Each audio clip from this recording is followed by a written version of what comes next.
GBI Goshen Blessing Kenjeran kembali dibuka untuk Anda yang rindu beribadah secara tatap muka. Ibadah diadakan pada Minggu 7 Maret 2021 dalam 3 kali ibadah. Ibadah pertama jam 7 pagi, ibadah kedua jam 10 pagi, dan ibadah ketiga jam 5 sore. Ibadah disertai dengan perjamuan kudus dengan pembicara Pendeta Ronald Daniel. Ibadah diadakan di Main Hall GBI Goshen Blessing, Jalan Kenjeran 612C, Surabaya.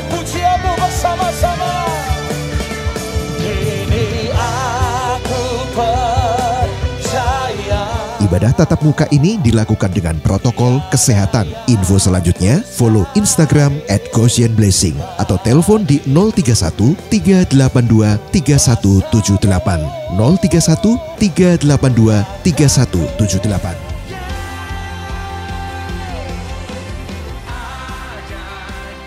Ikutilah ibadah pemulihan Pondok Daud setiap hari Senin hingga Sabtu, mulai pukul 8 pagi hingga 9 pagi, bersama Bapak Ibu Gembala Pendeta Lukas Suprayitno. Ibadah pemulihan Pondok Daud dapat diakses melalui YouTube channel Goshen Blessing. Bagi kalian yang berjiwa muda, ikutilah ibadah online service The Last Joel hari Minggu 7 Maret 2021 pada pukul 11 siang dengan pembicara Kak Odi.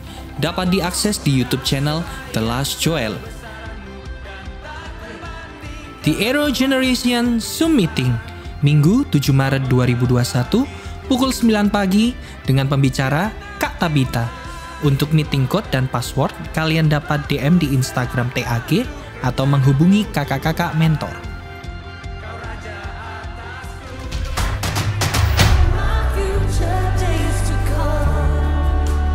Sekarang mataku terbuka dan telingaku menaruh perhatian kepada doa dari tempat ini.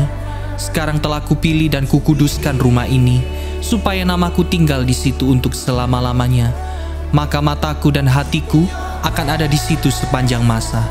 Ikutilah Menara Doa Online Service setiap hari Senin sampai dengan Sabtu, mulai 1 Maret 2021 pada pukul 12 siang waktu Indonesia Barat, yang dapat diakses melalui YouTube channel Goshen Blessing. Persembahan, persepuluhan, dan diakonia dapat dipersembahkan melalui rekening BCA GBI Goshen Blessing dengan nomor akun 389 059 8888 atau dapat melakukan scan barcode yang tertera di layar.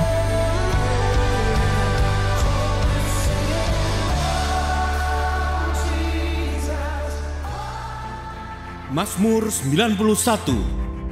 Dalam lindungan Allah, orang yang duduk dalam lindungan yang maha tinggi dan bermalam dalam naungan yang maha kuasa akan berkata kepada Tuhan, tempat perlindunganku dan kubu pertahananku, Allahku yang kupercayai. Sungguh, dialah yang akan melepaskan engkau dari jerat penangkap burung, dari penyakit sampar yang busuk. Dengan kepaknya ia akan menudungi engkau, di bawah sayapnya engkau akan berlindung. Kesetiaannya ialah perisai dan pagar tembok. Engkau tak usah takut terhadap kedahsyatan malam, terhadap panah yang terbang di waktu siang, terhadap penyakit sampar yang berjalan di dalam gelap, terhadap penyakit menular yang mengamuk di waktu petang. Walau 1000 orang rebah di sisimu dan 10.000 di sebelah kananmu, tetapi itu tidak akan menimpamu. Engkau hanya menontonnya dengan matamu sendiri dan melihat pembalasan terhadap orang-orang fasik. Sebab Tuhan ialah tempat perlindunganmu, yang maha tinggi telah kau buat tempat perteduhanmu. Malapetaka tidak akan menimpa kamu, dan tulah tidak akan mendekat kepada kemahmu. Sebab malaikat-malaikatnya akan diperintahkannya kepadamu untuk menjaga engkau di segala jalanmu. Mereka akan menantang engkau di atas tangannya, supaya kakimu jangan terantuk kepada batu. Singa dan ular tedung akan engkau langkai. Engkau akan menginjak anak singa dan ular naga. Sungguh hatinya melekat kepadaku, maka aku akan meluputkannya. Aku akan membentenginya, sebab ia mengenal namaku. Bila ia berseru kepadaku, aku akan menjawab. Aku akan menyertai dia dalam kesesakan. Aku akan meluputkannya dan memuliakannya. Dengan panjang umur akan kukenyangkan dia, dan akan kuperlihatkan kepadanya keselamatan daripadaku.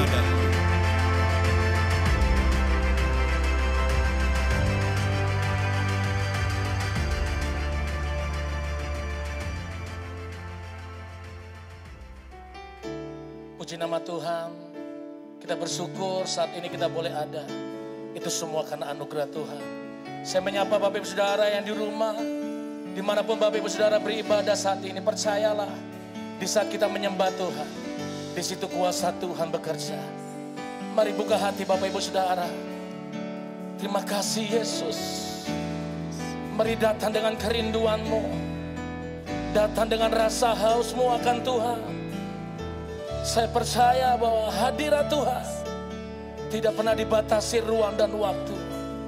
Mari penuhi setiap rumah-rumah dengan hadirat Tuhan. Penuhi gereja-gereja dengan hadirat Tuhan. Mari angkat penyembahan Bapak Ibu Saudara di hadapan Dia. Sembah Dia.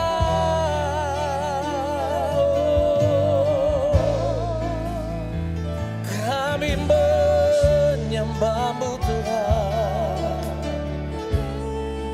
Kami merindukan-Mu. Glory bagi-Mu Yesus. Angkat penyembahan-Mu. Sembah Dia dengan segenap hati-Mu.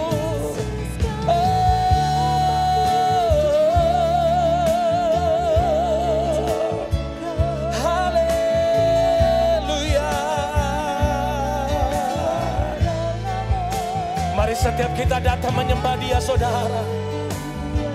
Angkat penyembahan-Mu di hadapan Tuhan. Haleluya. Hosana bagi-Mu di tempat yang maha tinggi. Oh, Yesus.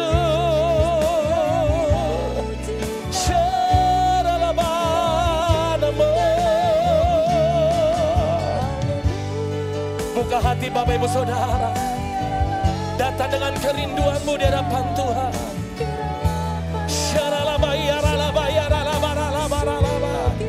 Mari pergunakan kesempatanmu. Pergunakan waktumu yang baik di hadapan Tuhan. Ini penyembahan setiap kami umat-Mu. Kami persembahkan di hadapan-Mu sebagai korban yang terbaik Tuhan.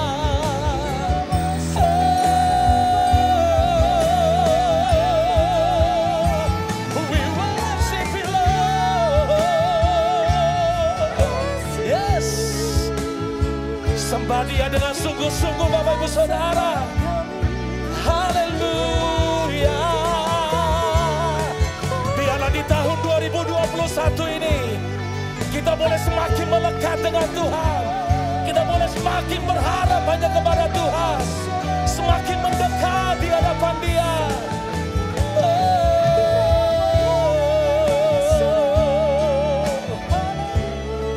Angkat pujian-Mu di hadapan-Nya. Engkau baik Tuhan. Jesus.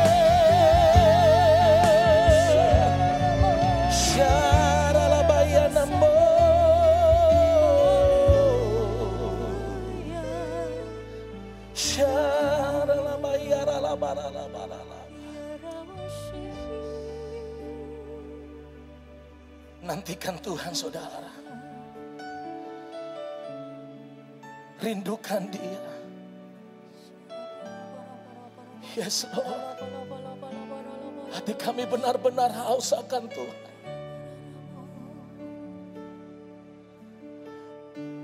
Makasih Tuhan.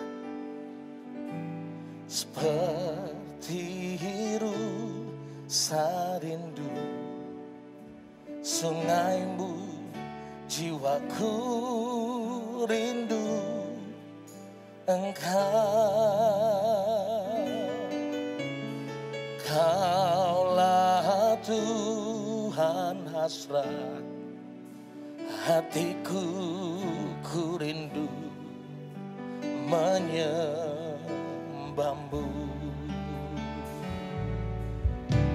Seperti rusa rindu sungaimu, jiwaku rindu Engkau.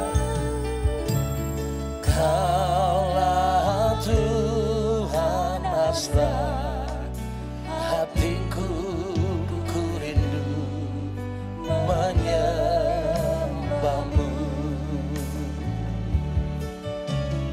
Engkau kekuatan dan perisaiku, kepadamu rohku berserah.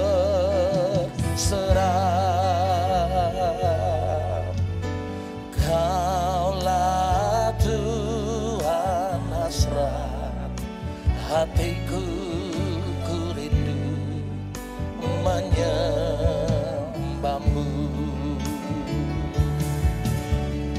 Yesus, Yesus, Kau berarti bagiku. Yesus, Yesus, Kau segalanya bagiku. Mari yang merindukan Tuhan katakan, seperti rusa rindu sungaimu, jiwaku rindu Engkau. Kaulah Tuhan hasrat hatiku, ku rindu menyembahmu. Sekali lagi katakan bersama-sama, seperti rusa rindu sungaimu, jiwaku rindu Engkau. Kaulah Tuhan hasrat hatiku, ku rindu menyembahmu. Buka kedua tangan Bapak Ibu Saudara bersama-sama katakan, Engkau kekuatan dan perisaiku, kepadamu rohku berserah.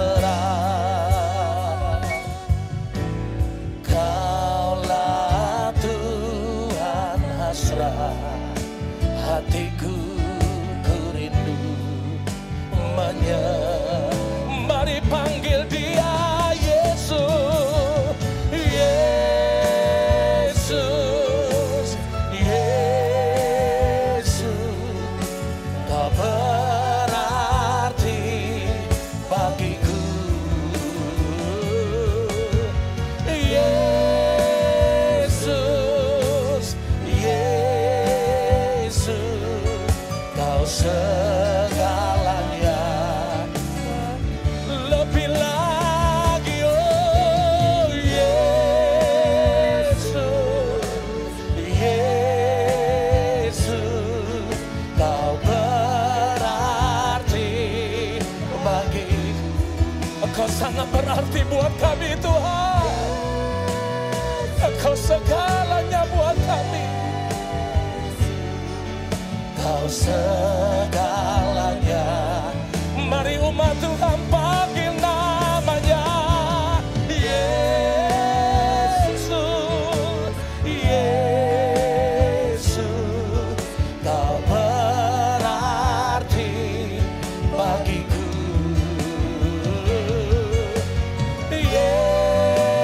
Yesus, Yesus, Kau segalanya.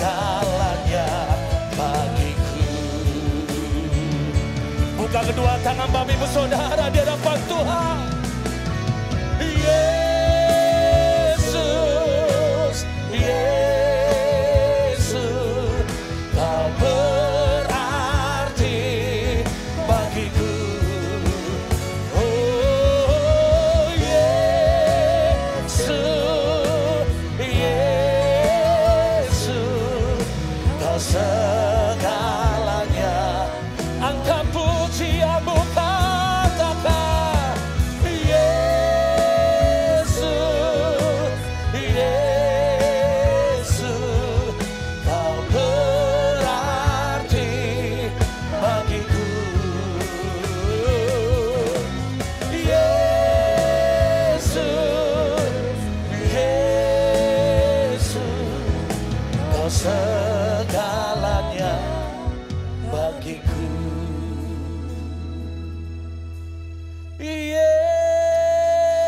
Yesus, Yesus, Kau berarti bagiku.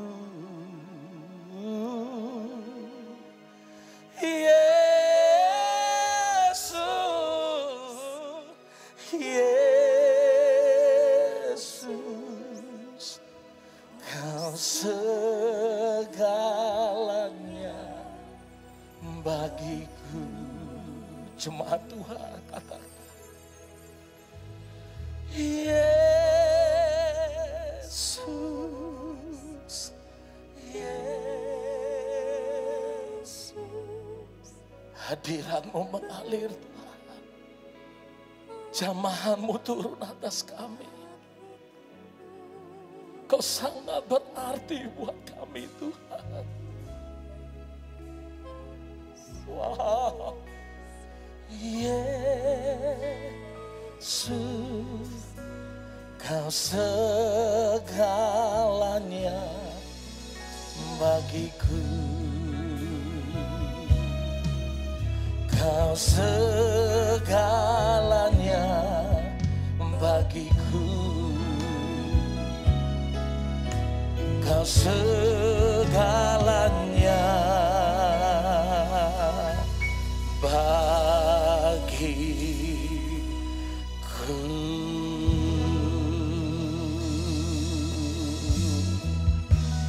Sembah Dia saudara.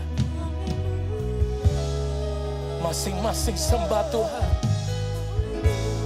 Pribadi lepas pribadi, fokus dengan Tuhan. Alami Tuhan. Nikmati hadiratnya saudara.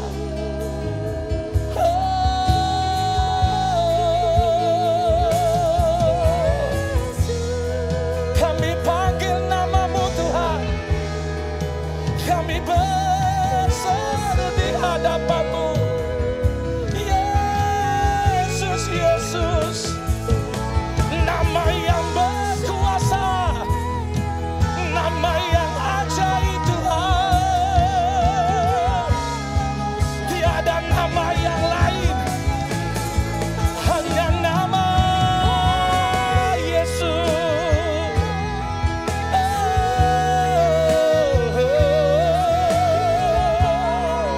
Angkat penyembahan Bapak Ibu Saudara. We worship You Lord. Ini penyembahan setiap kami umat-Mu Tuhan.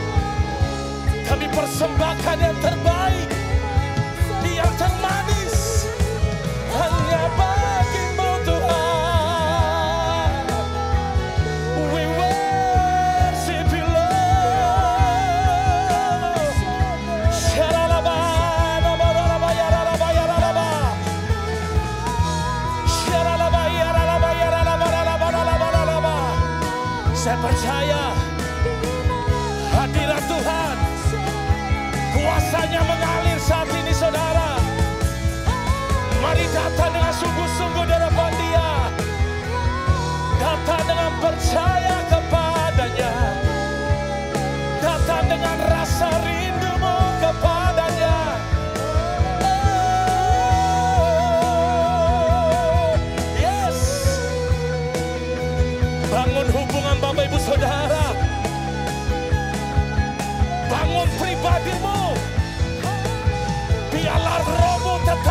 menyembah Tuhan. Rohmu tetap bersemangat menyembah Dia. Haleluya, haleluya.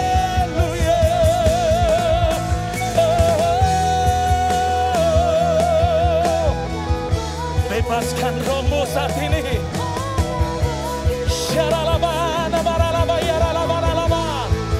Saudara yang sudah dikaruniakan bahasa roh, mari angkat bahasa rohmu.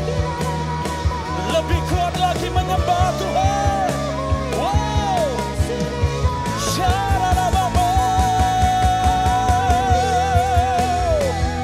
Tenggelam dalam hadiratnya saudara.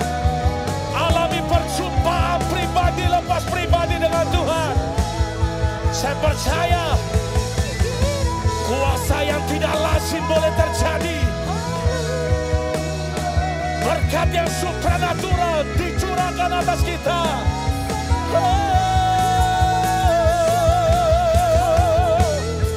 Yes, mengalir ya Roh Kudus. Shanamo, sharalaba yaralaba yaralaba yaralaba, hipipiara bambo.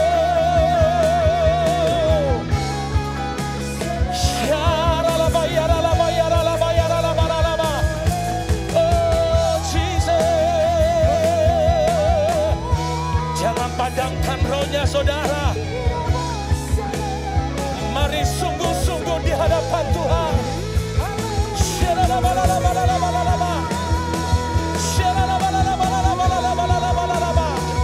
Mengalir ya Roh Kudus. Penuhi rumah-rumah dengan hadirat Tuhan. Penuhi gereja-gereja dengan hadirat Tuhan. Keluarga-keluarga dipenuhi dengan hadirat Tuhan.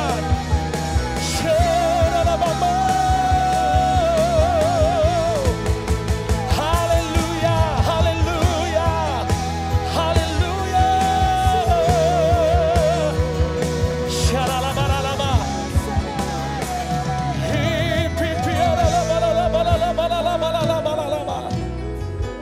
Haleluya. Kami percaya Tuhan, kuasa-Mu mengalir, yang sakit disembuhkan, yang lemah diberikan kekuatan yang baru. Haleluya.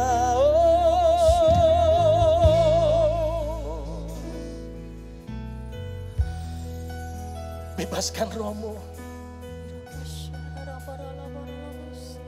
Bebaskan rohmu saudara. Saya percaya hadirat Tuhan mengalir saat ini. Engkau yang sedang lemah, katakan aku kuat. Engkau yang sedang sakit, terbaring di rumah sakit, katakan aku sembuh. Percaya di dalam Tuhan ada jalan keluar. Sesuatu yang dahsyat Tuhan sediakan bagimu saat ini.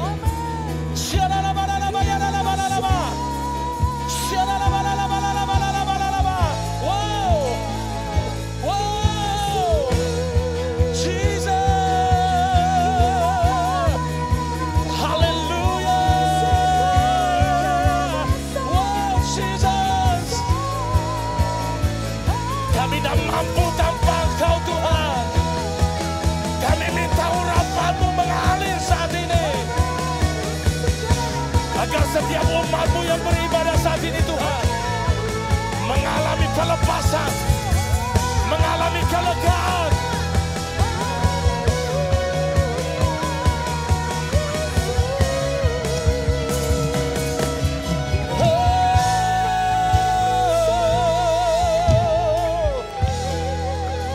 Tepuk tangan sorak-sorak. Sorak haleluya. Sorak haleluya.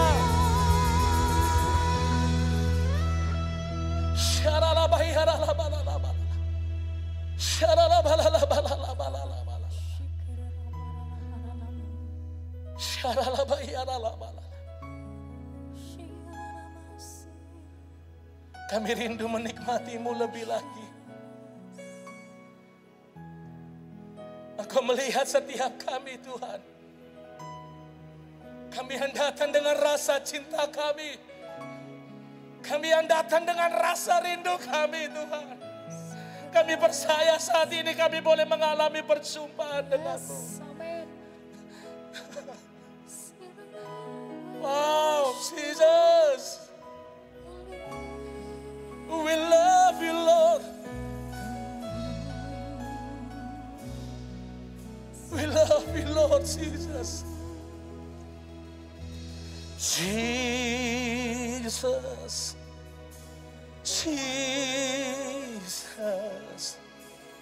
You are the one I love.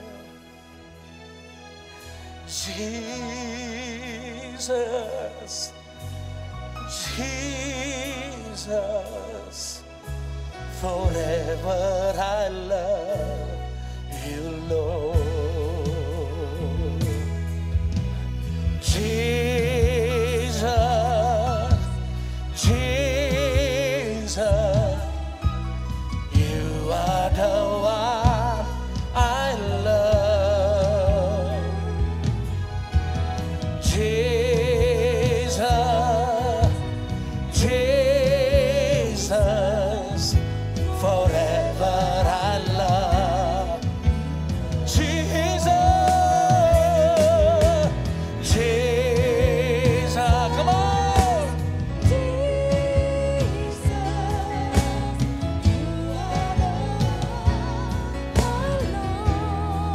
Jesus, Jesus, Jesus, forever I love you, Lord.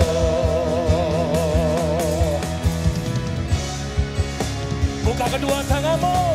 Jesus, Jesus, you are the one I love. Jesus, Jesus, forever I love. Ungkapkan kerinduanmu, katakan Jesus, Jesus, Jesus, you are the one I love. Jesus, Jesus, forever I love you, Lord. Forever, forever I love you, Lord. Forever I love you, Lord. Haleluya. Tepuk tangan sorak-sorai. Sorak kemuliaan buat Tuhan. Sorak haleluya. Di dalam nama Tuhan Yesus, setiap kita yang bersuka cita bersama-sama katakan amin. Yang bersuka cita sorak wow.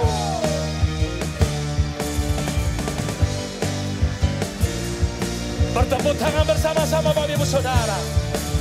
Bangkit gereja Tuhan sekarang. Katakan maju. Maju dalam kuasa Roh Kudus. Kemenangan telah diberikan, kuasa dosa dipatahkan, umatnya dipulihkan, bersoraklah. Katakan bangkit. Bangkit gereja Tuhan sekarang. Katakan maju. Maju dalam kuasa Roh Kudus. Kemenangan telah diberikan, kuasa dosa dipatahkan, umatnya dipulihkan, bersoraklah. Lambaikan tanganmu. Pengharapannya telah oh, oh, oh. Kuasa mujizatnya pun. Mari kibarkan pancinya.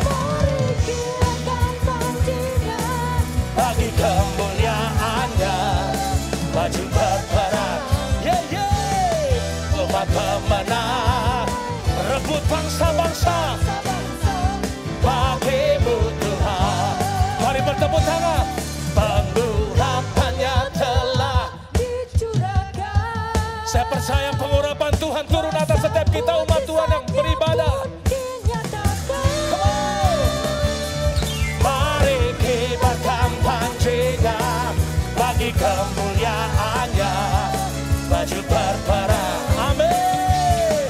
Umat pemenang, rebut bangsa-bangsa bagimu Tuhan. Maju berperang, baju berperang, amin. Umat pemenang, rebut bangsa-bangsa bagimu Tuhan. Sekali lagi, baju berperang, wow.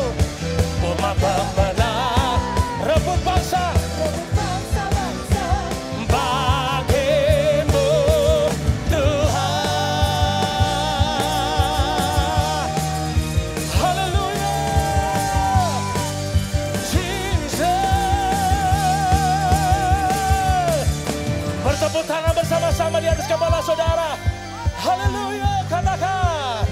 Kuasanya membangkitkan, urapan roh bekerja, melanda umat Tuhan. Saat datang menyembah, mujizat telah nyata. Buktikan Yesus Raja, sekarang ini waktunya. Majulah hai pemenang, kuasanya atas kita membangkitkan. Oh, yang percaya sangkakala berbunyi, katakan. Sangkakala berbunyi,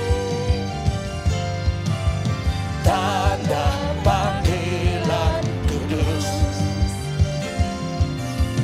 dari seluruh bumi. Terdengar suara Kristus.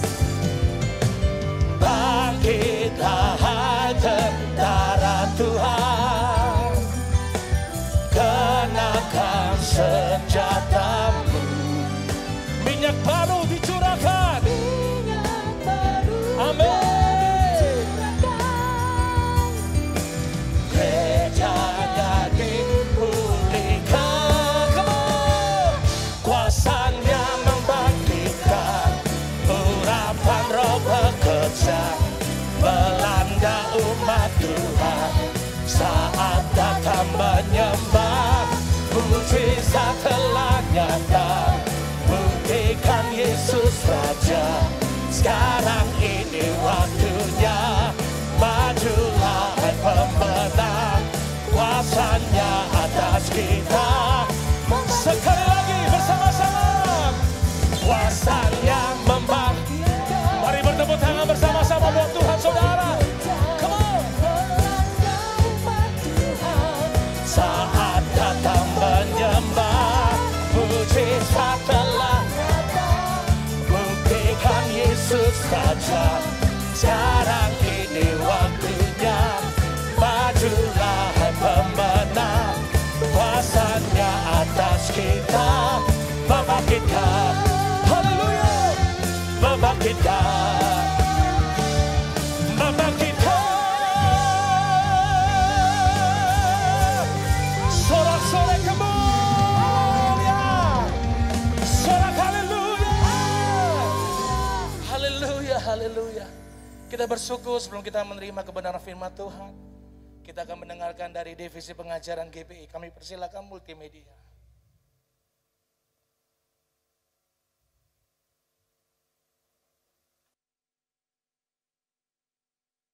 Shalom semuanya. Tema edisi Voice of Pentecost hari ini adalah berjalan di dalam roh, belajar dari Filipus. Kita akan melihat contoh dan ciri-ciri orang yang hidup di dalam roh dari kehidupan Filipus yang mengalami pertumbuhan rohani oleh karena ketaatan dan kesetiaannya dalam mengikuti firman serta tuntunan Roh Kudus. Ciri pertama orang yang hidup di dalam roh adalah mereka penuh dengan hikmat. Filipus adalah salah seorang diaken yang diangkat untuk pelayanan meja. Salah satu syarat yang dibutuhkan untuk posisi tersebut adalah kepenuhan Roh Kudus, yang artinya Filipus hidup dalam kepenuhan roh pada saat itu. Hal ini penting bagi orang percaya karena orang yang dipenuhi Roh Kudus akan menjadi orang yang efektif di dalam pelayanan sesuai dengan kebutuhan yang ada. Ketika hikmat diperlukan, maka Roh Kudus akan mengaruniakan. Ketika keberanian diperlukan, hal itu pun akan disediakan. Ketika kuasa kesembuhan atau mengusir roh jahat diperlukan, maka kuasa itu juga akan dinyatakan. Ketika kita penuh dengan hikmat, Roh Kudus akan menuntun dan membimbing kita sehingga apapun yang kita perbuat akan dibuatnya berhasil dan sesuai dengan rencananya. Ciri kedua orang yang hidup di dalam roh adalah mereka memberitakan Injil dengan kuasa. Setelah Stefanus dirajam oleh orang-orang di Yerusalem, aniaya yang lebih luas mulai terjadi di kalangan murid-murid Tuhan Yesus. Dan banyak dari mereka yang melarikan diri keluar Yerusalem, termasuk Filipus. Kisah para Rasul 8 ayat 5 menceritakan bagaimana Filipus pergi ke suatu kota di Samaria untuk memberitakan Injil di sana. Saya percaya karena Filipus bergaul karib dengan Tuhan, dia terus merasakan dorongan dari Roh Kudus untuk memberitakan keselamatan bagi orang lain di setiap kesempatan yang ada. Hal tersebut merupakan karya Roh Kudus dalam hati orang percaya. Singkat cerita, orang-orang di Samaria percaya kepada berita yang disampaikan oleh Filipus. Mereka membuka hati dan Roh Kudus pun bekerja dan menjamah setiap orang yang mendengar hingga hati mereka berbalik kepada Tuhan. Dalam pemberitaan Injil itu, juga terjadi manifestasi kuasa Allah dengan kesembuhan dan kelepasan yang luar biasa. Banyak orang dilepaskan dari roh-roh jahat dan disembuhkan, termasuk yang lumpuh dan timpang. Kuasa Roh Kudus dinyatakan secara luar biasa. Hal ini menggenapi apa yang Tuhan Yesus katakan bahwa tanda-tanda heran dan mujizat akan terjadi di dalam pelayanan murid-murid Tuhan Yesus. Melalui kejadian ini, kita bisa melihat bahwa Filipus yang bergaul intim dengan Tuhan dipakai menjadi alat Tuhan yang efektif dalam membawa Injil keselamatan. Kuasa Tuhan sungguh dinyatakan bagi orang-orang yang bergaul intim dengan Roh Kudus. Ciri ketiga orang yang hidup di dalam roh adalah mereka mentaati Tuhan dengan segenap hati. Suatu hari ketika Filipus sedang di tengah pelayanan yang terus berkembang di Samaria, Tuhan mengutus satu malaikat untuk membawa pesan untuk dia. Kisah para Rasul 8 ayat 26 berkata, "Kemudian berkatalah seorang malaikat Tuhan kepada Filipus. Katanya, bangunlah dan berangkatlah ke sebelah selatan, menurut jalan yang turun dari Yerusalem ke Gaza. Jalan itu jalan yang sunyi." Dibutuhkan ketaatan yang besar untuk melakukan perintah Tuhan dengan kondisi seperti Filipus pada waktu itu. Filipus bisa saja berpikir bahwa pelayanannya masih sangat dibutuhkan di Samaria, atau belum ada orang lain yang bisa menggantikannya untuk melayani di sana. Namun, Filipus memilih untuk taat dan pergi ke tempat di mana Tuhan memerintahkan. Tanpa diketahuinya, ternyata saat itu ada seorang bendahara kerajaan dari Ethiopia yang sedang dalam perjalanan pulang ke negaranya. Dia seorang penganut agama Yahudi yang pulang dari ibadah di Yerusalem dan saat itu sedang membaca kitab Yesaya. Filipus dituntun oleh Roh Kudus untuk mendekati kereta pembesar itu dan menanyakan apakah dia mengerti arti dari ayat yang dibacanya. Ternyata dia tidak mengerti dan meminta Filipus untuk menerangkannya. Dia menggunakan kesempatan ini untuk memberitakan Injil dan bendahara tersebut pun akhirnya percaya dan dibaptis. Ini adalah contoh bahwa seringkali Roh Kudus akan mendorong kita untuk melakukan hal-hal yang mungkin tidak bisa kita mengerti. Dan dalam situasi seperti ini, yang dibutuhkan dari kita hanyalah ketaatan. Dan pada waktunya, Tuhanlah yang akan menyatakan rencananya kepada kita, seperti dalam contoh kehidupan Filipus. Ciri keempat orang yang hidup di dalam roh adalah mereka membimbing keluarganya di dalam Tuhan. Bertahun-tahun kemudian, Rasul Paulus pergi untuk mengunjungi Filipus yang saat itu tinggal di Kaisaria.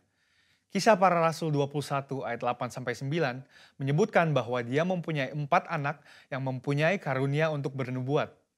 Mungkinkah kehidupan rohani dari anak-anak Filipus yang demikian timbul dari hubungan yang jauh dari Roh Kudus? Hal itu tidak mungkin. Anak-anak Filipus hidup intim dengan Tuhan dan mereka bertumbuh dalam kerohanian yang luar biasa. Mereka bertumbuh dalam aspek-aspek kerohanian yang lain seperti mengasihi Tuhan, hidup dalam kekudusan, dan pelayanan bagi gereja Tuhan dari bimbingan ayahnya yang hidup bergaul dengan Tuhan. Kesimpulannya adalah bahwa iman kita tidak akan berkembang dengan sehat jika kita tidak mengandalkan firman Tuhan dan Roh Kudus. Sebab kehidupan yang intim dengan Tuhan harus dibangun secara intensional dan harus disertai dengan disiplin rohani dan hati yang lembut sehingga orang lain pun bisa merasakan dampak dari kuasa Roh Kudus melalui kehidupan kita. Saudara, untuk penjelasan lebih lengkapnya dari tim teologi kami, jangan lupa buka link yang ada di atas atau scan QR Code yang tersedia. Salam integritas, Tuhan Yesus memberkati. Mari Bapak, Ibu, Saudara, kita mau masuk lebih lagi dalam hadirat Tuhan. Karena saat kita menyembah Tuhan, hati kita yang terluka, Tuhan pasti pulihkan. Saat ini engkau yang sakit, percayalah, Tuhan pasti menyembuhkan. Dan saat ini engkau yang sedang berbeban berat, saat ini engkau yang menghadapi jalan yang buntu, percayalah saat engkau menyembah Tuhan, Tuhan pasti buka jalan untuk kita semuanya. Karena pertolongan kita datang hanya daripada Tuhan. Mari Bapak Ibu Saudara, angkat kedua tanganmu. Haleluya Yesus, haleluya. Di saat ku menyembahmu,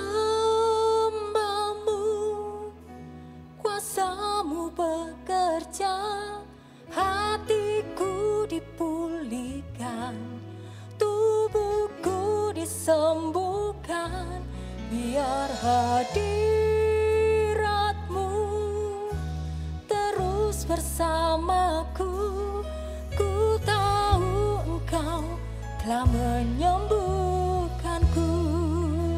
Di saat ku menyembahmu, kuasa-Mu bekerja, hatiku dipulihkan, tubuhku disembuhkan, biar hadirat-Mu terus bersamaku.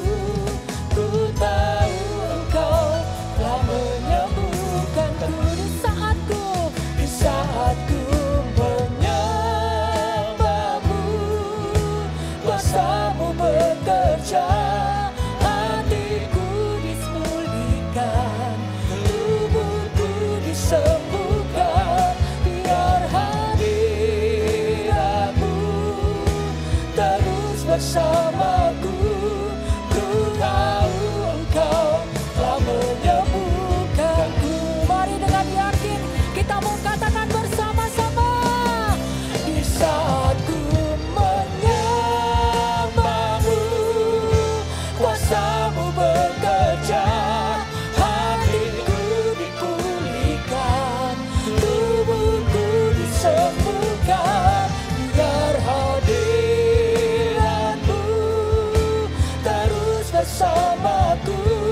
Ku tahu Engkau telah menyembuhkanku.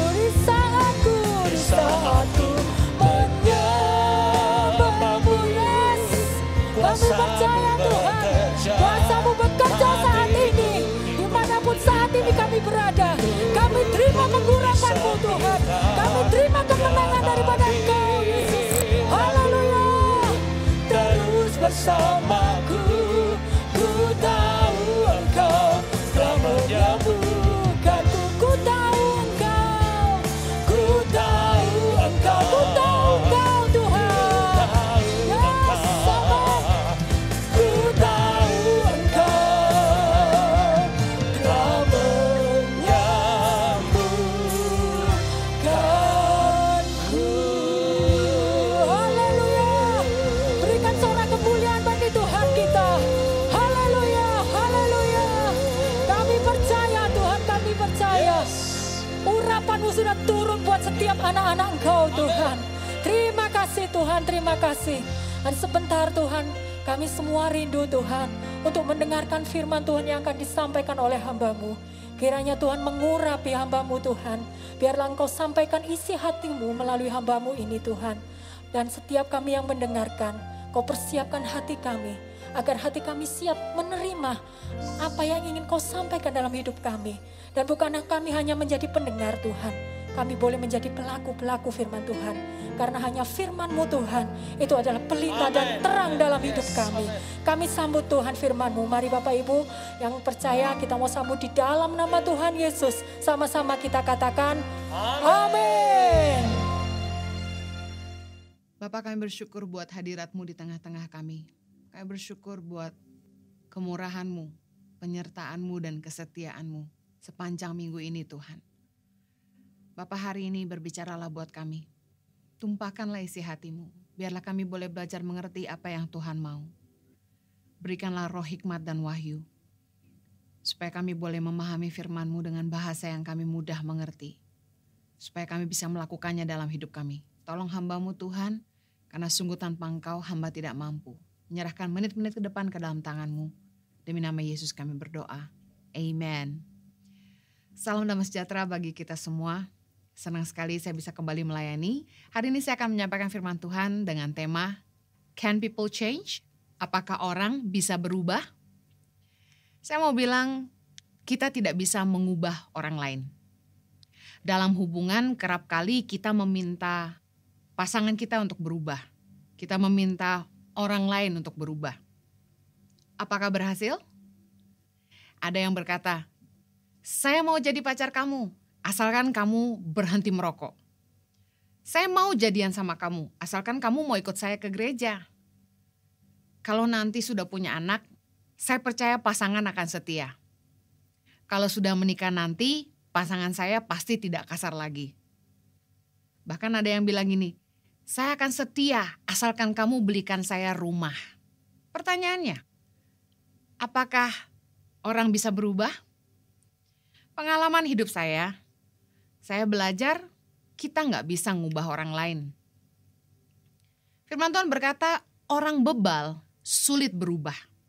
Amsal 26 ayat 11 berkata, seperti anjing kembali ke muntahnya, demikianlah orang bebal yang mengulangi kebodohannya. Orang bebal sulit dikasih tahu, tidak mau menerima masukan biasanya. Ulangan 21 ayat 18 berkata begini, apabila seseorang mempunyai anak laki-laki yang degil dan membangkang, yang tidak mau mendengarkan perkataan ayahnya dan ibunya, dan walaupun mereka menghajar dia, tidak juga ia mendengarkan mereka. Ada orang-orang yang memang bebal, sulit diberitahu, tidak mau mendengarkan. Bahkan firman Tuhan katakan, dihajar aja tetap gak mau dengar. Tidak semua orang mudah untuk berubah. Mari kita belajar, apa sih yang bisa membuat orang berubah? 3 penyebab orang berubah. Yang pertama, berubah karena masalah. Biasanya mereka berubah karena takut. Yang kedua, berubah karena terjamah anugerah Allah, pekerjaan Roh Kudus dalam hidup kita. Yang ketiga, berubah karena paradigma, pengertian, pembaharuan akal budi. Karena mengerti, orang berubah. Mari kita perhatikan tingkah laku anak-anak balita. Ada yang cukup diberitahu dengan bahasa isyarat. Kalau cabai itu pedas, biasanya kita bilang, jangan makan, jangan pegang, pedas, huha. Nah, anak-anak yang penurut, biasanya dia akan ikut-ikutan bilang, wah, dan dia tidak akan sentuh cabai itu. Mudah diberitahu, hanya dengan bahasa isyarat aja, tanpa perlu dia sentuh. Dia langsung nurut. Tapi ada juga anak balita yang meski sudah diberitahu oleh ibunya, tapi tetap aja, dia pengen ambil, dia pengen rasakan sendiri. Setelah kepedasan, baru dia nangis. Tapi setelah mengerti bahwa cabai itu pedas, baru dia gak berani sentuh lagi. Ada orang-orang yang diberitahu langsung mendengar. Orang bijak, gak perlu ngalami malapetaka dulu melihat pengalaman orang lain di depannya. Jatuh, dia belajar dari situ, dia gak buat. Belajar dari kesalahan orang lain, itu orang bijak. Tapi ada orang bebal, sudah tahu jalan itu salah, tapi mau coba-coba.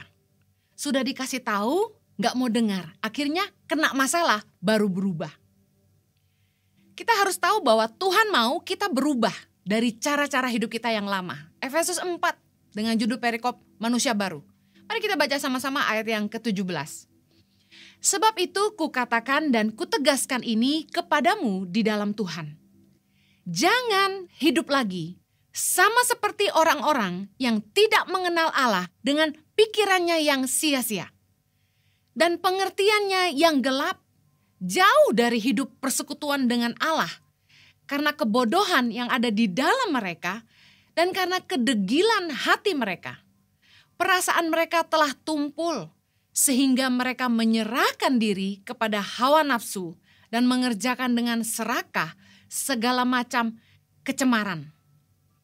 Sebelum kita dibaharui oleh Roh Kudus, sebelum kita menerima jamahan Tuhan, sebelum kita lahir baru, kita hidup dalam kesia-siaan.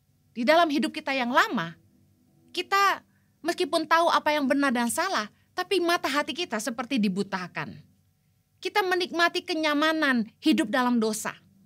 Kita menikmati keuntungan meskipun mengorbankan orang lain. Kita tersesat tapi kita merasa nyaman-nyaman saja. Kita melihat orang yang hidup dalam kebenaran malah ada yang salah dengan mereka.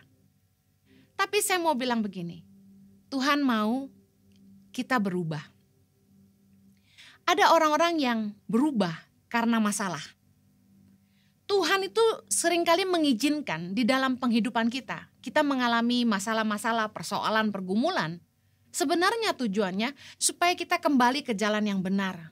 Karena Tuhan mau kita hidup dalam kebenarannya. Tuhan mau kita berubah. Saya teringat kisah Nabi Yunus. Ketika Tuhan menyuruh Nabi Yunus pergi ke Niniwe, ia tidak taat dan malah pergi ke Tarsis. Tuhan lalu mendatangkan badai dalam perjalanannya sehingga ia dilempar ke lautan dan dimakan oleh ikan besar di dalam Yunus 1. Yunus akhirnya bertobat di dalam perut ikan. Dan kemudian akhirnya ia taat dan pergi ke Niniwe. Saya teringat seseorang pernah berkata kepada saya, Henny, jangan sampai karena ketidaktaatan kita, seluruh isi kapal ikut tenggelam. Dulu saya pernah pergi jauh dari panggilan Tuhan. Tidak mau jadi hamba Tuhan. Saya mau jadi pengusaha aja. Saya ingin melayani Tuhan dari usaha saya sendiri, dari pekerjaan saya. Saya pikir heroik kalau saya tidak hidup dari pelayanan, tapi saya bisa mendanai pelayanan. Tapi jalan Tuhan bukan jalan kita. Dan saya bersyukur, akhirnya saya taat. Saya tidak bisa bayangkan seandainya saya tidak taat dan saya akan mencelakakan seisi rumah saya. Jangan sampai karena ketidaktaatan ayah atau ibu membuat seluruh kapal seisi rumah ikut tenggelam. Belajar dari Yunus. Jangan sampai masalah datang baru kita mau berubah. Jangan sampai kita tertimpa masalah baru kita mau bertobat. Beberapa orang tuh terpaksa berubah karena masalah. Biasanya disebabkan karena rasa takut. Tapi orang yang berubah karena masalah, biasanya perubahannya sementara. Contoh, karena jomblo gak punya pacar, berusaha diet. Karena supaya lebih menarik, supaya bisa menambah daya tarik, orang berusaha kurus, berusaha olahraga supaya punya body yang bagus. Tapi apakah perubahannya permanen? Tidak. Begitu sudah menikah atau sudah punya pacar, gemuk lagi. Saya punya teman dulu, agak montok. Ketika masih jomblo, diet luar biasa.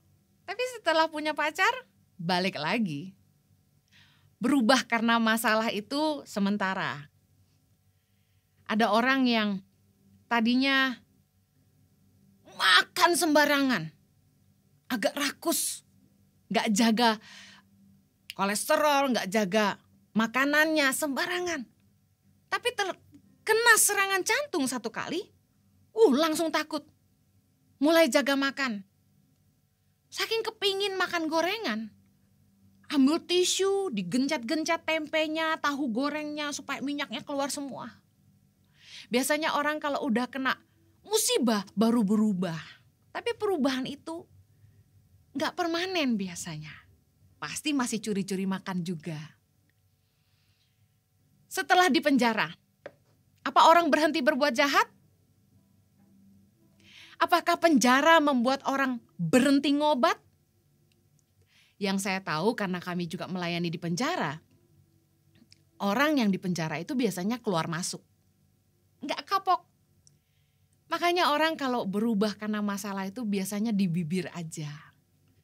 Makanya anak muda yang jomblo, kalau ada yang janji sama kamu, kalau kamu mau jadi pacar aku berubah deh. Aku ikut kamu ke gereja deh. Kayak ini cuma mau kasih tahu. Perubahan itu biasanya sementara. Nanti kalau sudah dapet kamu ya nggak ke gereja lagi. Kalau sudah jadian sama kamu apalagi udah nikah, ya ngerokok lagi. Kita nggak bisa maksa orang berubah. Dulu saya berusaha mengubah Jojo pacar saya. Yang sekarang jadi suami saya. Jojo tuh orang yang cool, cuek. Ya, saya pernah khotbahkan ini. Saya berusaha mengubah seorang Jojo. Jadi orang yang perhatian. Jojo tuh senang pergi dengan teman-teman, spend time sama teman-teman, ngumpul bersama dengan teman-teman gitu. Sementara saya tuh orang yang lebih eksklusif, sukanya family time, sukanya keluarga aja gitu. Kalau ada waktu luang lebih baik ngumpul sama keluarga. Beda banget sama suami saya. Saya berusaha bikin dia berubah. Ayo jadi family man.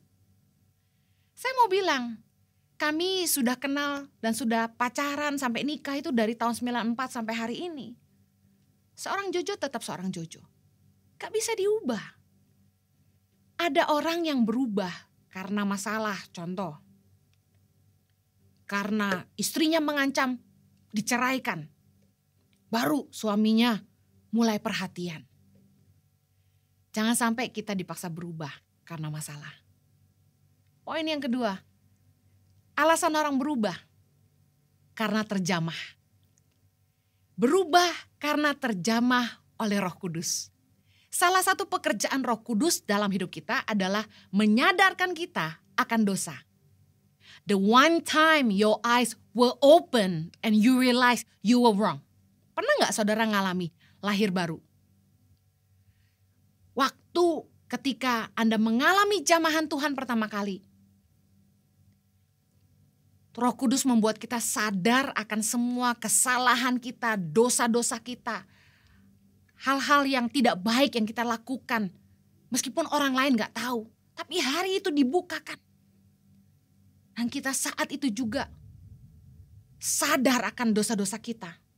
Dan saat itu juga kita diberikan kelemah lembutan dalam hati kita. Untuk menerima Dia sebagai Tuhan dan Juru Selamat. Dan kita ingin berubah. Kita sadar kita harus bertobat. Pernahkah Anda mengalami kelahiran baru? Saya masih ingat ketika pertama kali Roh Kudus jamah saya. Saya langsung ingat akan semua dosa-dosa saya. Nangis gak habis-habis. Dan saya mulai sadar bahwa saya harus berubah. 2 Korintus 3 ayat 16. Tetapi apabila hati seorang berbalik kepada Tuhan, maka selubung itu diambil daripadanya. Sebab Tuhan adalah roh, dan di mana ada roh Allah, di situ ada kemerdekaan. Adalah sebuah anugerah kalau kita mendapat jamahan Allah. Adalah sebuah anugerah kalau Roh Kudus menjamah hidup kita. Dari sekian juta orang yang mendengarkan kebenaran firman Tuhan. Tapi kenapa saudara dan saya yang dijamah Tuhan? Itu anugerah. Yohanes 16 ayat yang ke-8 bilang begini. Dan kalau Ia datang, Ia akan menginsafkan dunia akan dosa, kebenaran, dan penghakiman. Roh Kudus itu mengangkat selubung yang membutakan mata hati kita. Yang membuat kita tidak sadar kalau selama itu kita hidup dalam dosa dan kesia-siaan. Tapi ketika Roh Kudus mengangkat selubung itu, mata kita terbuka. Kita jadi mengerti ada jalan kebenaran. Kita jadi mengerti arti kekudusan. Roh Kudus membuat kita menyadari bahwa kehidupan kekal di sorga jauh lebih berarti daripada hidup sementara kita di bumi. Saya membayangkan Roh Kudus itu seperti seorang guru yang mengajar murid-muridnya. Roh Kudus itu menuntun hidup kita untuk mengerti jalan-jalan kebenaran. Hal-hal yang sebelumnya asing buat kita. Efesus 4 di dalam ayat yang ke-21 berkata begini, karena kamu telah mendengar tentang Dia dan menerima pengajaran di dalam Dia menurut kebenaran yang nyata dalam Yesus, yaitu bahwa kamu berhubung dengan kehidupan kamu yang dahulu harus menanggalkan manusia lama yang menemui kebinasaannya oleh nafsunya yang menyesatkan. Ayat 23. Supaya kamu dibaharui di dalam roh dan pikiranmu. Ayat 24. Dan mengenakan manusia baru yang telah diciptakan menurut kehendak Allah di dalam kebenaran dan kekudusan yang sesungguhnya. Dalam Alkitab bahasa Indonesia kurang jelas, saya ingin bacakan dalam New Living Translation, Ephesians 4, ayat yang ke-22 sampai dengan 24. Throw off your old sinful nature and your former way of life, which is corrupted by lust and deception. Ayat 23. Instead, let the Spirit renew your thoughts and attitudes. Put on your new nature, created to be like God, truly righteous and holy. Ternyata firman Tuhan dalam Efesus 4 ayat 23 dalam bahasa Inggris dijelaskan bahwa Roh Kudus yang memperbaharui cara berpikir dan tingkah laku kita.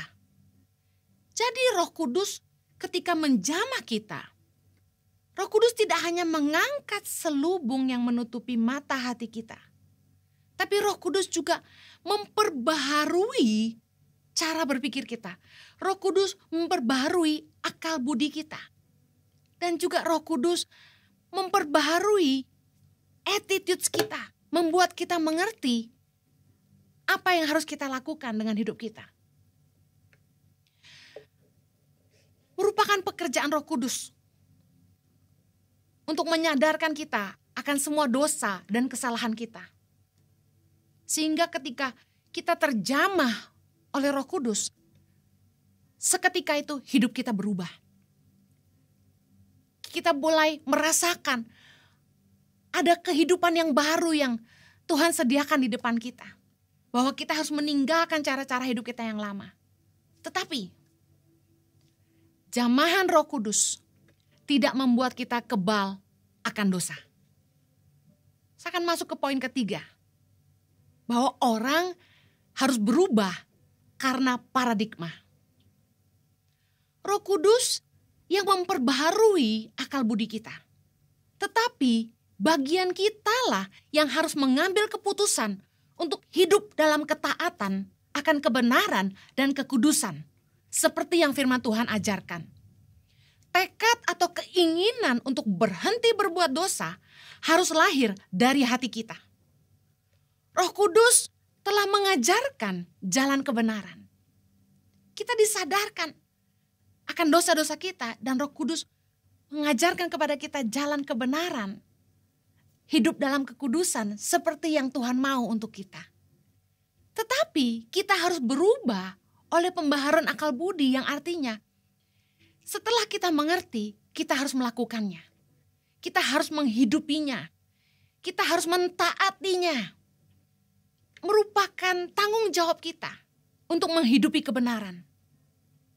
Roh Kudus hanya membukakan.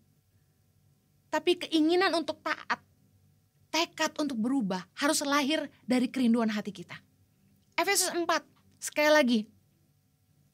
Dikatakan bahwa kita harus membuang hidup kita yang lama. Kita yang harus mengambil keputusan untuk mengenakan manusia baru. Di dalam Roma 12 ayat yang kedua. Janganlah kamu menjadi serupa dengan dunia ini. Tetapi berubahlah oleh pembaharuan budimu. Sehingga kamu dapat membedakan manakah kehendak Allah, apa yang baik, yang berkenan kepada Allah, dan yang sempurna. Pembaharuan akal budi adalah pekerjaan Roh Kudus dalam hidup kita. Sehingga kita beroleh paradigma, pengertian yang benar, yang membuat kita mengerti apa yang baik, yang berkenan kepada Allah, dan yang sempurna. Tapi sekali lagi, keputusan kita untuk hidup dalam kebenaran, tekad kita sendiri yang harus lahir dari hati kita untuk menghidupi paradigma yang Roh Kudus berikan dalam hidup kita. Efesus 4 ayat 25 memberikan tanggung jawab kepada kita untuk membuang dusta. Dikatakan karena itu buanglah dusta dan berkatalah benar seorang kepada yang lain. Karena kita adalah sesama anggota. Ayat 26, apabila kamu menjadi marah, janganlah kamu berbuat dosa. Janganlah matahari terbenam sebelum padam amarahmu, dan janganlah beri kesempatan kepada iblis. Ayat 28, orang yang mencuri, janganlah ia mencuri lagi. Tetapi baiklah ia bekerja keras dan melakukan pekerjaan yang baik dengan tangannya sendiri, supaya ia dapat membagikan sesuatu kepada orang yang berkekurangan. Ayat 29, janganlah ada perkataan kotor keluar dari mulutmu, tetapi pakailah perkataan yang baik untuk membangun di mana perlu, supaya orang yang mendengarnya beroleh kasih karunia. Ayat 30, janganlah kamu mendukakan Roh Kudus Allah yang telah memeteraikan kamu menjelang hari penyelamatan. Ayat 31, segala kepahitan, kegeraman, kemarahan, pertikaian, dan fitnah hendaklah dibuang dari antara kamu. Demikian pula segala kejahatan. Ayat 32, tetapi hendaklah kamu ramah seorang terhadap yang lain, penuh kasih mesra dan saling mengampuni, sebagaimana Allah di dalam Kristus telah mengampuni kamu. Paradigma pengertian yang baru akan kebenaran dan kekudusan dan kekekalan adalah pemberian Roh Kudus. Adalah pekerjaan Roh Kudus, anugerah Allah bagi hidup kita. Tapi bagaimana hidup kita berubah? Kita harus berubah dengan paradigma yang baru yang Roh Kudus telah berikan. Kita harus mengambil keputusan untuk tidak lagi mencuri, kata firman Tuhan. Untuk tidak lagi berdusta. Untuk tidak lagi membiarkan kemarahan menguasai kita. Kita tidak boleh lagi mengeluarkan perkataan kotor. Kita tidak boleh mendukakan Roh Kudus dengan segala kepahitan, kegeraman, kemarahan kita. Kita tidak boleh bertikai, kita tidak boleh saling memfitnah. Dan kita harus berhenti berbuat jahat. Kita harus ramah, penuh kasih mesra, dan kita harus saling mengampuni. Itu bagian kita. Kalau kita mau berubah, kita sendiri yang harus bertekad untuk meninggalkan kehidupan kita yang lama.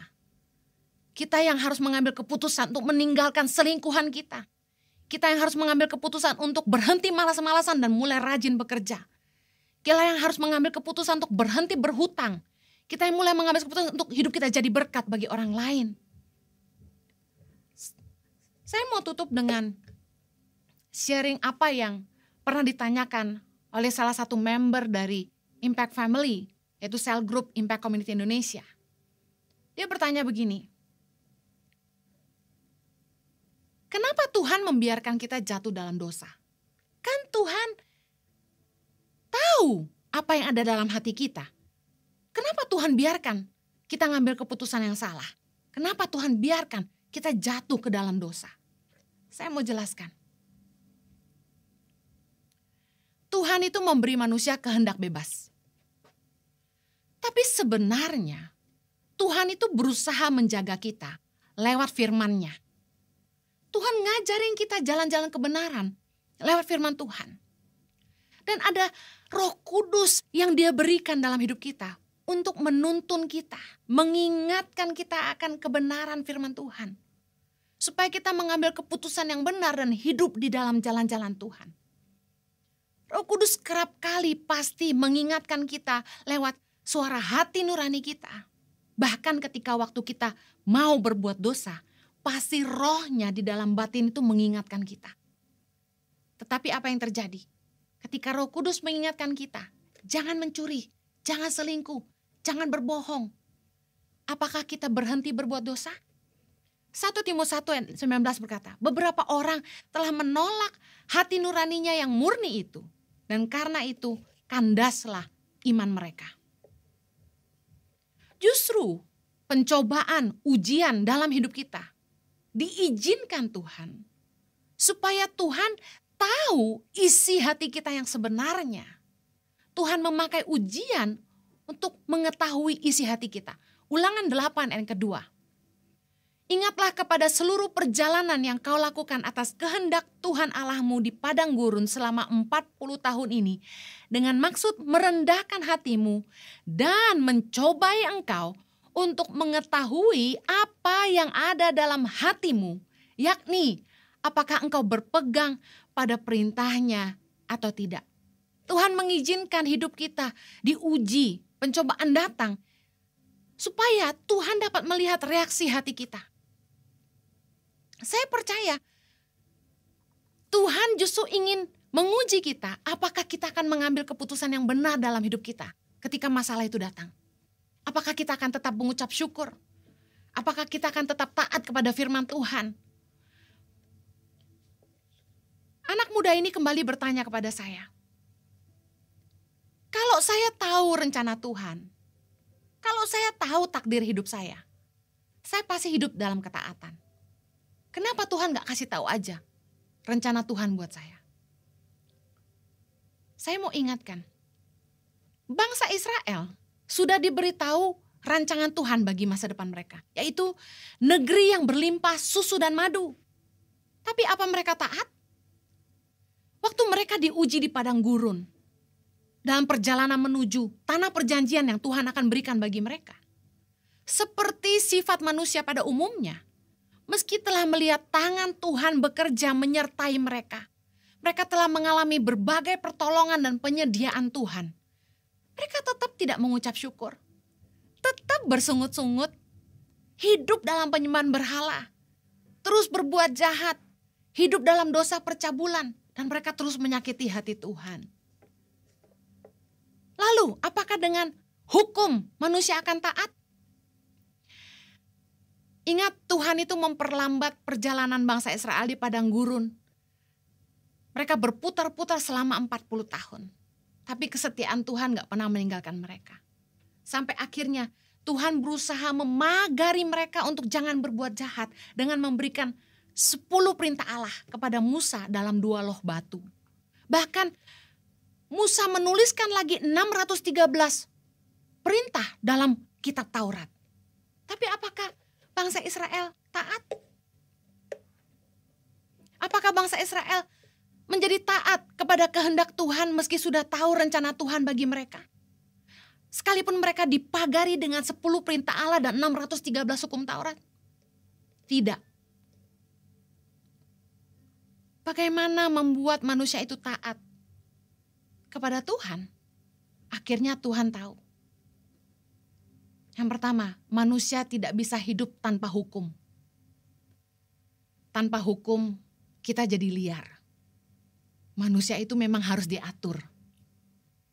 Tuhan jadi sadar bahwa manusia gak bisa hidup tanpa hukum.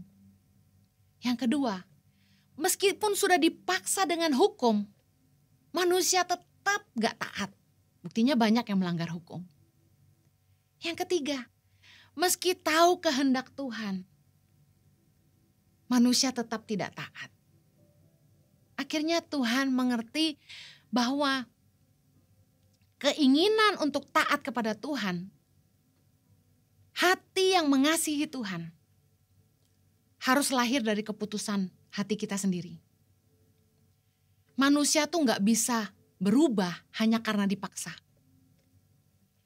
Mau karena masalah, mau sudah mengalami jamahan Roh Kudus, manusia tetap gak berubah. Banyak orang yang sudah lahir baru, lalu jatuh bangun lagi dalam dosa. Karena jamahan Roh Kudus tidak membuat kita kebal akan dosa. Lalu apa yang bisa membuat kita berubah? Kita berubah karena paradigma yang diberikan oleh Roh Kudus.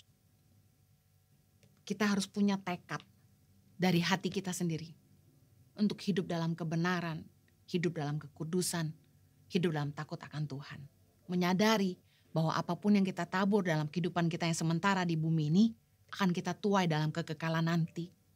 Menyadari bahwa kita harus hidup dalam ketaatan kepada Tuhan karena Dia telah terlebih dahulu mengasihi kita Dan Yesus telah memberikan hidupnya dan taat sampai mati di kayu salib untuk menyelamatkan dosa-dosa kita. Gak ada seorang pun yang bisa memaksa kita bertobat. Tidak ada seorang pun yang bisa memaksa kita berubah. Bahkan Tuhan sudah mencobanya dengan bangsa Israel. Apakah Anda mau berubah? Keputusan di tanganmu. Anda telah mengerti kebenaran. Anda telah mendengar banyak khotbah. Tapi keinginan untuk taat dan mengasihi Allah harus lahir dari hati Anda. Tuhan Yesus memberkati. Saya berdoa hidup Anda gak pernah menjadi sama lagi. Kita berdoa. Kiranya kasih karunia-Mu memampukan setiap kami Tuhan. Untuk kami hidup di dalam kebenaran-Mu. Di dalam jalan-jalan-Mu. Berikanlah roh takut akan Tuhan. Di dalam batin kami. Supaya kami senantiasa mengingat Engkau dalam setiap keputusan dan pertimbangan hati kami. Berikan anugerah pada kami ya Roh Kudus. Supaya kami kuat melawan nafsu, melawan keinginan daging kami. Kami percaya bahwa pembaharuan yang Engkau berikan yang akan memerdekakan kami. Kami percaya Tuhan hidup kami gak akan menjadi sama lagi. Kalau ku hidup bagimu, hatiku tetap menyembahmu. Dunia tak bisa menjauhkanku dari kasih-Mu. Selama ku hidup bagimu, mataku tetap memandangmu. Dunia tak bisa menjauhkanku dari kasih-Mu. Katakan kalau ku hidup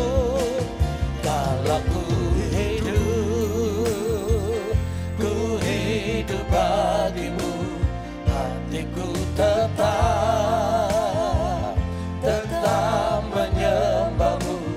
Dunia tak bisa menjauhkanku dari kasih-Mu. Selama ku hidup Tuhan, selama ku hidup bagimu, mataku tetap memandangmu. Dunia tak bisa menjauhkanku dari kasih-Mu. Bapak Ibu Saudara dimanapun berada, firman Tuhan sudah disampaikan. Kita sudah memasuki tahun yang baru, tahun 2021. Bahkan kita sudah memasuki 2 bulan. Dan kita akan memasuki 3 bulan. Sesuai visi misi gereja kita. Tahun integritas. Seperti firman Tuhan. Waktunya tahun 2021 kita berubah. Waktunya hidup kita berubah. Hati kita berubah. Pikiran kita berubah. Tindakan kita berubah. Saya percaya bangsa Israel 40 tahun dia melihat mujizat yang luar biasa. Tiang awan, tiang api. Disediakan mana setiap pagi.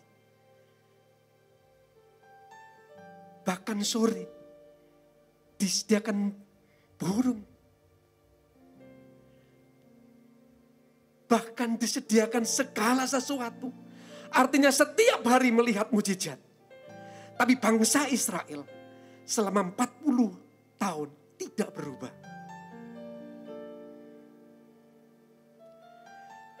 Hanya orang yang dipenuhi oleh Roh Kudus seperti firman Tuhan. Dan Roh Kudus itu yang akan mengajari kita untuk berubah. Dan ketika Roh Kudus mengajari kita, saatnya kita harus mentaatinya.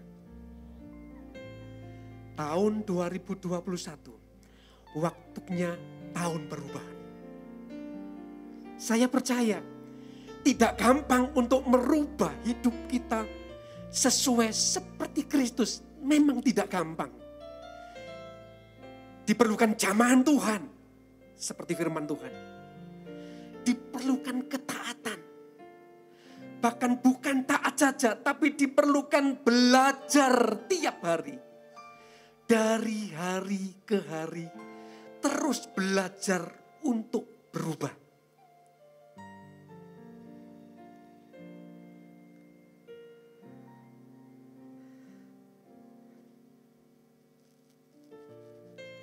Saya membaca kata-kata yang baik. Kenapa diperlukan satu perubahan itu? Belajar secara terus-menerus. Pikiran akan menjadi kata-kata. Dan kata-kata akan menjadi tindakan. Dan tindakan akan menjadi kebiasaan. Harus dilakukan secara terus-menerus belajar. Dan kebiasaan akan membentuk karakter, integritas. Dan karakter akan menuntun dalam rencana Tuhan yang baik. Yang Tuhan inginkan, saudara dan saya berubah. Menjadi, memiliki karakter, memiliki integritas. Karena karakter kita, karena integritas kita yang akan membawa kita di dalam rencana dan kehendak Tuhan yang luar biasa, yang dahsyat. Amin.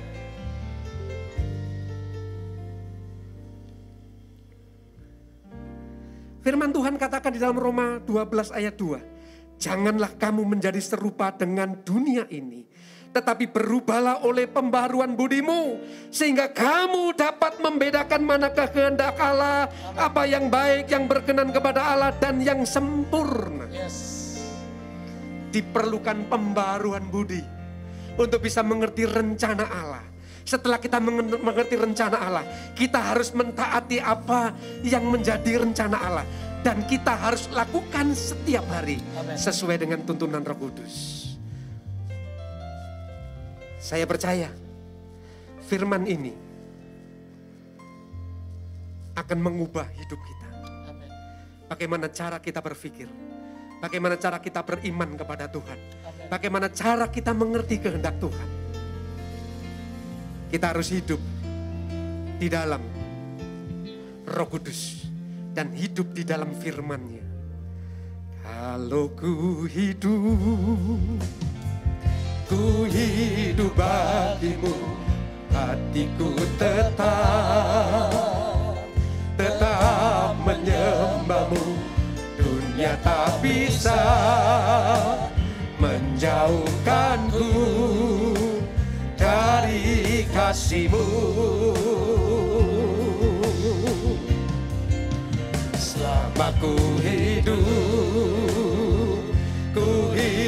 bagimu, mataku tetap memandangmu. Dunia tak bisa menjauhkanku dari kasih-Mu.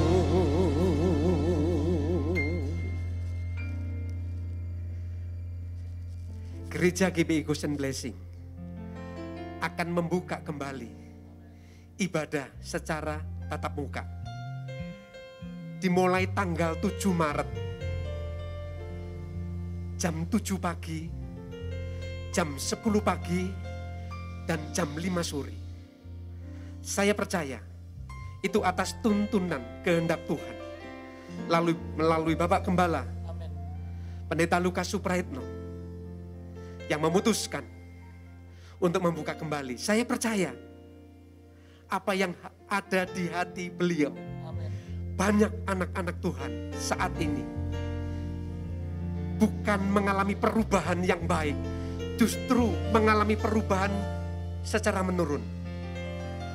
Oleh sebab itu, atas kehendak Tuhan, Bapak Gembala Pendeta Lukas Suprayitno membuka kembali ibadah secara tatap muka. Gereja GBI Goshen Blessing mengundang seluruh jemaat untuk bisa hadir. Tanggal 7 Maret 2021 jam 7 pagi, jam 10 pagi, dan jam 5 sore. Saya percaya Tuhan hadir, Tuhan ada di tengah-tengah ibadah dan menjamah saudara, mengubah saudara, sehingga saudara hidupnya diubah oleh Tuhan. Angkat tangan saudara. Terima kasih Tuhan atas ibadah hari ini. Jamahan lawatan urapan-Mu atas kami, atas umat-Mu, sehingga kami Tuhan berubah, sehingga kami dapat melihat, mengerti apa yang menjadi kehendak-Mu di tahun-tahun ke depan Tuhan. Kami percaya atas tuntunan Roh Kudus-Mu. Bahkan Tuhan, Gereja GBI Goshen Blessing akan membuka kembali ibadah secara tatap muka tanggal 7 Tuhan. Tuhan, kami tidak mau berjalan tanpa pimpinan-Mu. Kami butuh penyertaan-Mu. Kami butuh pimpinan-Mu. Tuhan, tutup bungkus dengan kuasa darah-Mu. Kami percaya Tuhan, saat gereja-Mu dibuka kembali tanggal 7, Tuhan menyertai kami, Tuhan melindungi kami, bahkan Tuhan memberkati setiap kami. Terima kasih Tuhan. Ibadah Tuhan telah selesai. Kami percaya Roh-Mu tidak berhenti, terus menuntun, membimbing setiap kami, setiap umat-Mu, sampai kedatangan Engkau yang kedua kali. Terima kasih Tuhan, kami mengangkat tangan. Biarlah Tuhan berkat dari Allah Bapa, berkat dari Allah Anak, berkat dari Allah Kudus, memberkati setiap umat-Mu yang hadir pagi hari ini, yang mengikuti ibadah Tuhan hari ini. Diberkati ibadah-Mu, diberkati ujian penyembahan-Mu, diberkati doa-Mu, diberkati iman-Mu, bahkan penyertaan perlindungan Tuhan terus menyertai kita, melindungi kita sampai kedatangan Tuhan Yesus yang kedua kali. Terima kasih Tuhan, di dalam nama Tuhan Yesus. Yang percaya bersama saya katakan amin. Terima kasih, Tuhan Yesus memberkati. Pengurapannya telah dicurahkan, kuasa mujizatnya pun dinyatakan. Mari kibarkan pancinya bagi kemuliaannya. Maju berperang umat pemenang, rebut bangsa-bangsa bagimu.